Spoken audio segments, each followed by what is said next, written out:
Okay, I'm going to give you the inside scoop. Should you work for EMG, Apollo, or some of these well known TEFL companies in 2026?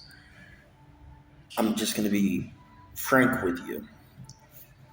You see ILA, you see VUS, you see EMG, you see all these places being advertised online and talked about in forums. And to be honest, it's harder to get these jobs now. So I think your focus is wrong. I think you should apply to small centers as well. And there's a risk that comes with small centers, but usually you could just ask people there. Let's say if you're hired, you can ask, hey, did they pay on time? Did they do this? Did they? And it's usually a good sign if there's a lot of foreigners there. So you know they're probably going to pay on time at least. So, and ask how long they've been there.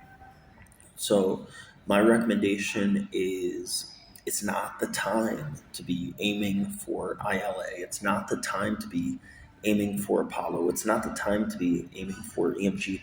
These places are oversaturated because they have so much attention from expats, and it's posted online.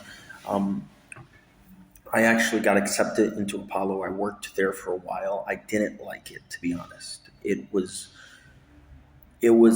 some people said it's like what you would do at an international school, like a lot of admin work, parent teacher meetings and such. And it just didn't feel like a language center. And the price was actually worse than a lot of language centers that require less. So I decided to take a step back from Apollo. EMG, there's a lot of toxicity in EMG. If you go to EMG, it's like foreigners trying to put themselves over someone else and such. And the company does not care for you. That's another thing. Um, they will throw you under the bus like nothing. And I have some stories. I won't share them here, but yeah, uh, I would go for a smaller place. That's what I would do. Because at the end of the day, you don't want to be, going to a place that pays a lot, but it consumes your life. Like part of the intrigue of going to Asia and living here is because you have downtime. But if you go for like Apollo, ILA, you're probably not going to have a lot of downtime. If you go for these bigger schools, if you go for EMG, you're not going to have a lot of downtime. You're going to be dedicated to the company, and the company doesn't care that much for you. Um,